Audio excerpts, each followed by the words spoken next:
अस्सलाम वालेकुम दोस्तों, कैसे आप लोग। उम्मीद करता हूँ कि आप लोग अच्छे होंगे और मस्त मज़े में होंगे। तो भाई काफ़ी दिनों के बाद फिर से आपका एक वीडियो में खुशामदीद है। और इस वीडियो को शुरू करने से पहले मैं आप लोगों से माफ़ी तलब हूँ कि काफ़ी दिनों से मैं गायब था।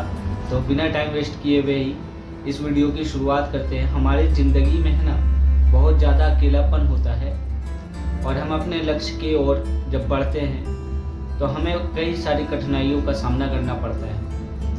कभी कभी होता क्या है कि हम जो रास्ते पे चले जाते हैं वहाँ पे हमें खुद अकेले ही संघर्ष करना पड़ता है। तो आज इसी संघर्ष की कहानी मैं आप लोगों के लिए लेकर आया हूँ। प्रेरणादायक कहानी है जिसे सुनकर आपके अंदर मोटिवेट होंगे और अपने लक्ष्य के प्रति आगे बढ़ने की हिम्मत मिलेगी आपको। तो कहते हैं ना दोस्तों कि कभी कभी जीवन में हमें अकेले ही लड़ने की आवश्यकता पड़ती है।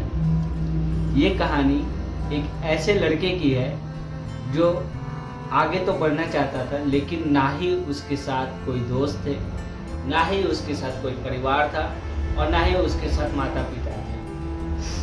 वो हर एक ऊंचाइयों का सपना देखता था, लेकिन उसको पूरा करने में उसके साथ कोई भी नहीं आता। एक ऐसी ही कहानी है और इस कहानी का आगाज शुरू करते हैं। चलिए शुरू करते हैं। एक छोटे से गांव में एक लड़का रहता था और वो बहुत ज़्यादा ही सपना देखता था।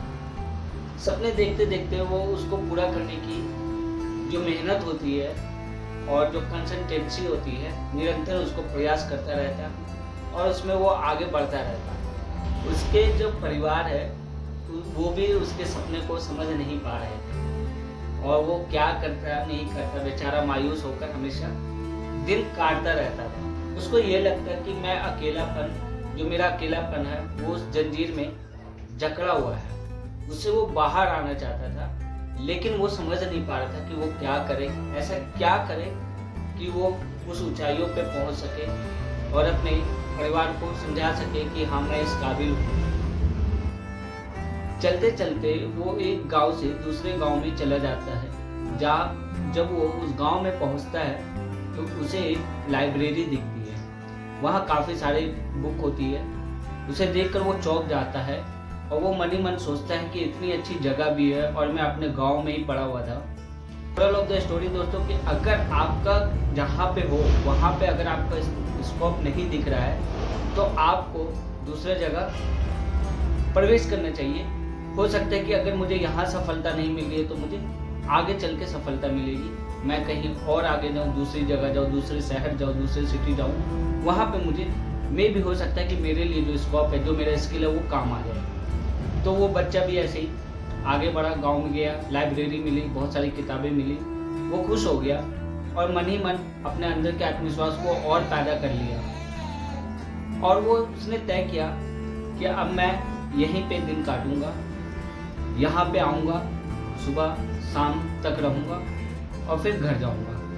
तो ऐसा ही होता है। वो जाता है और पूरा का पूरा टाइम लाइब्रेरी में ही बिताने लगता है। धीरे धीरे वो काफ़ी सारे बुक्स पढ़ता है, काफ़ी सारा नॉलेज गेन करता है, काफ़ी उसको ज्ञान हो जाता है। अब वो कई लोगों के साथ उठना बैठना स्टार्ट कर देता है। जब वो इस सफ़र पे निकला था तो वो अकेला था, लेकिन कहते हैं ना दोस्तों, ज्ञान, धन और शक्ति किसी की मोहताज नहीं है। आपके पास ज्ञान है, लोग आपके पास आएंगे। आपके पास धन है, लोग आपके पास आएंगे। आपके पास शक्ति है, लोग आपसे हेल्प के लिए आएंगे। तीनों चीज के लिए आपसे हेल्प के लिए आएंगे, चाहे वो नॉलेज हो, दौलत हो या फिर शक्ति हो, कोई भी हो। तो इस चीज को पाने के लिए आपको अकेले ही संघर्ष करना पड़ेगा और लोग करते भी हैं। तो इसी तरह वो लड़का वो किताब को पढ़ते पढ़ते उसमें खो जाता है और उस नई दुनिया की खोज में निकल जाता है। दिन बीतते जाता है, दिन के साथ साथ उसका ज्ञान भी बढ़ता है। अब पढ़ रहा है तो ज्ञान तो बढ़ेगा ही, नॉलेज गेन होगा ही। अब क्या होता है कि उसका जो रिलेशनशिप होता है लड़का का, अच्छे अच्छे लोगों के साथ उठने बैठने लगता है। अच्छे अच्छे वहाँ पे लेखक से बातचीत होती है, अच्छे अच्छे निर्देशक लोग आते हैं वहाँ पे, उससे वो बातचीत करता है, उन लोग से वो नॉलेज लेता है। धीरे धीरे करके वो काफ़ी सारा नॉलेज गेन कर लेता है। अब वो फैसला करता है कि मेरे पास तो इतना नॉलेज हो गया है कि अब मैं किसी को भी ज्ञान दे सकता हूँ। तो उसने अब निश्चय किया कि अब मैं लेखक बनूंगा, मतलब लिखूंगा। तो वो धीरे धीरे अपना स्टोरी लिखता जाता है। वो अपनी किताब को पब्लिश करता है, 1 करता है, 2 करता है, 3 करता है, 10 करता है, करते ही जाता है। फिर एक ऐसा नोवेल उसका प्रकाशन होता है जो दुनिया में छा जाता है और उस किताब से उसको बहुत अच्छा पहचान मिलता है। वो और लोगों के साथ जुड़ने लगता है, पूरा सपोर्ट मिलने लगता है। हर किसी के साथ उसको उठना बैठना हो जाता है। जो कल तक उसके साथ नहीं देते थे वो भी आज उसके पीछे आगे घूमते रहते कि उससे एक बार मुलाकात हो जाए, उससे एक बार मिल लूँ, उसको एक बार देख लूँ। लेकिन कहते हैं ना कि जब आप सक्सेस की सीढ़ियों पे चढ़ने लगते हैं तो फिर आपके पास वक्त बहुत कम होता है किसी को देने के लिए, क्योंकि आप अपना वक्त वहाँ लगाते हैं जहाँ से आपको प्रॉफिट होता है, चाहे वो नॉलेज का प्रॉफिट हो, पैसे का प्रॉफिट हो या फिर सत्ते का प्रॉफिट हो। The moral of the story दोस्तों कि हम जो काम करते हैं उसे हम ये सोचकर छोड़ देते हैं कि यार मेरी कोई हेल्प नहीं कर रहा, मैं क्या करूँगा।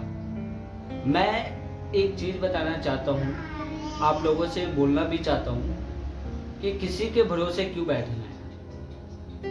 अगर मैं वो चीज़ पूरा कर सकता हूँ, अगर मैं उस काबिल हूँ, तो मुझे दूसरे की हेल्प की क्या ज़रूरत है। मैं क्यों ना एक ऐसा काम करूँ कि मैं दूसरों से हेल्प ना लेके मैं दूसरों को हेल्प करूँ।